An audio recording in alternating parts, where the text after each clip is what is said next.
Okay, review continued. Question 11. You were recently married, and in addition to gaining a spouse, you have gained $18,500 in new student loan debt. You're anxious to pay off this debt as quickly as possible.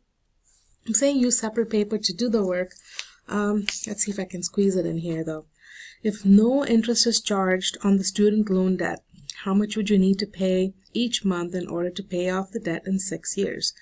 So you're just taking $18,500 and dividing it by how many months are in 6 years. 6 times 12 is 72, so divide by 72.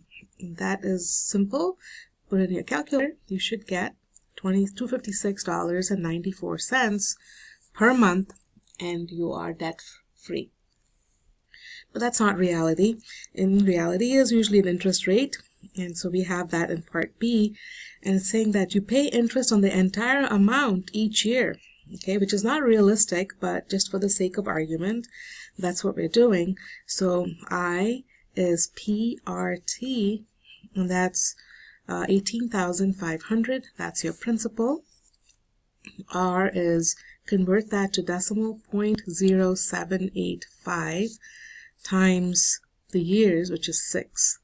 Okay, put all this in your calculator to get the interest, and I'm getting 8713.50. This is just the interest. Now you have to add this to your principal, okay, meaning you're adding this interest to the principal to get the full amount, and you should get 27,213 plus I guess $1.50. Okay, so you're adding principal and the interest. Now this is what you pay over 72 months. Divide by 72, you get the monthly payment, and that would be $377.97 per month. Okay, now in class when we learned it, this was the lower estimate, this was the upper estimate, but in reality it's an average of the two. So you take this one that I'm putting a star on and this one that I'm marking with a star, add them up and divide by 2, and then we saw it in the shortcut method and we called it the average balance method. So for part C, I'm just going to find the average of the two answers we got, divide by 2, and that should give you $317.45 per month. Now I'm not going to write this down, but just say this verbally. For this part C, you could have done this without A and B, just like in the first video when I did question 10. And the way you would have done it is to go take principal P times R, 0.0785, times 6 years, divide that by 2, that's your average interest, add that to 18,500, and then you divide this by 72 months, and you would get the same answer. Be sure to repeat that video if you didn't quite catch all the steps. Alright, moving on. Question 12 says, a school board announces an across-the-board salary cut of 4%. The superintendent makes $150,600 after the cut has been made. What was her salary before the cut? Another classic example of don't do 4% of this, because 4% was done to the old salary. So that's a salary before the cut. We'll call that X. So from X, we cut off 4%, 0.04 of X, and we get $150,600. Now there's a silent 1 in front of this X. Subtract this, and you should get 0.96x is $150,600. And lastly, divide by 0.96 on both sides. And so you get X to be about $156,875. So they made more before, and then they got a salary cut. Okay, let's read the next question. An article in the Washington Post written by Paige Winfield Cunningham stated, in 2014, 13.8% of adults were uninsured, whereas in 2013, 17.3% were uninsured. This is a direct result of the Obamacare mandate to buy health coverage. So it went down. Oh, the number of uninsured people. So what is the absolute change in the number of uninsured adults? Well, absolute change is new minus old. So 2014 is new. That's 13.8 percentage points minus 17.3 percentage points. And so you would get a negative 3.5. And be sure to write percentage points because the data itself was a percentage. What about the relative change? Well, that's new minus old divided by old times 100%. So you would get 13.8 minus 17.3 divided by 17.3 times 100%. And if you put this in your calculator, you should get negative 20.23%. All right, next question has some parts to choose from, so let's read it carefully.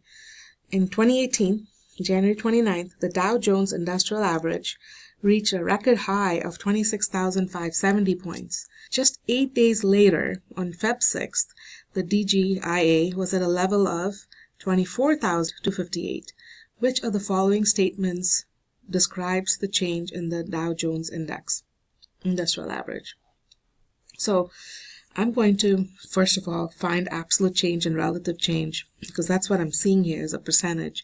So relative change is new minus old divided by old times 100%. So put this into your calculator and hopefully you get negative 8.7%. So negative meaning it's decreasing.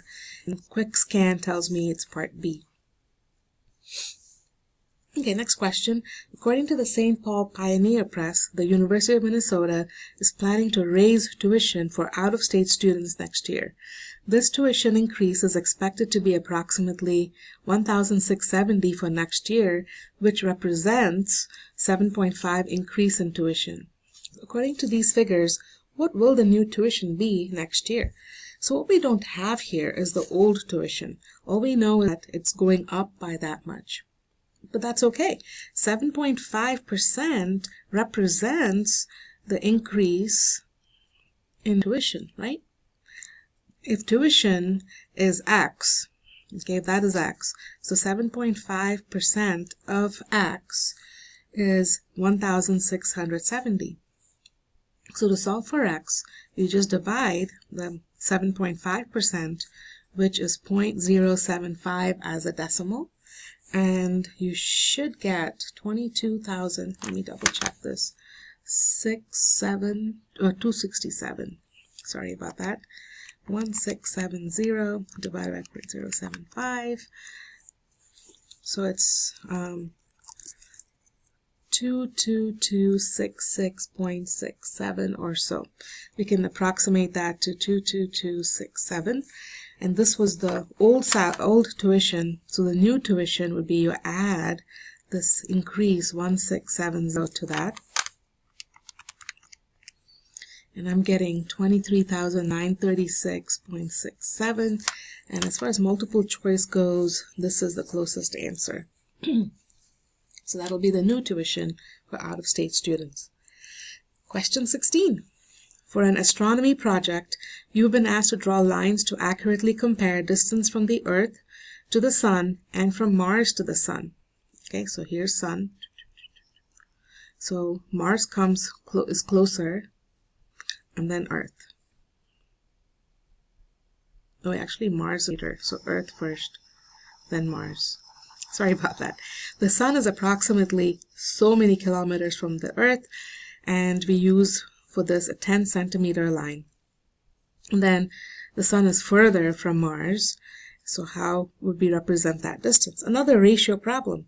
So 149,600,000 kilometers over, so 149,600,000 kilometers for 10 centimeters, and set that equal to X centimeters, and then put the distance from Mars. And then cross multiply and solve. So again, this ratio, as I said in the first video, your fractions could have been flipped. Either way, the answer should work itself out. So you should get 149,600,000 x equals, when you multiply those two with a 10, when you multiply by a 10, you just get another 0. So then you divide, and you should get 15.2 centimeters, which is part D.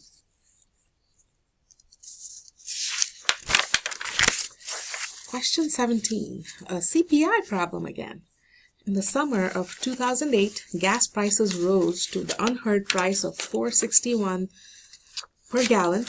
Assuming the price of gas changes over time relative to the CPI-U, urban, calculate the price of gas in December of 2017. Use the fact that in 2008, this was a CPI, and in 2017, this was a CPI. So let's separate. We have 2008's stuff and 2017's information. So CPI here was 219.9, and the gas price was $4.61. And here, the CPI is 246.5, price of gas is X.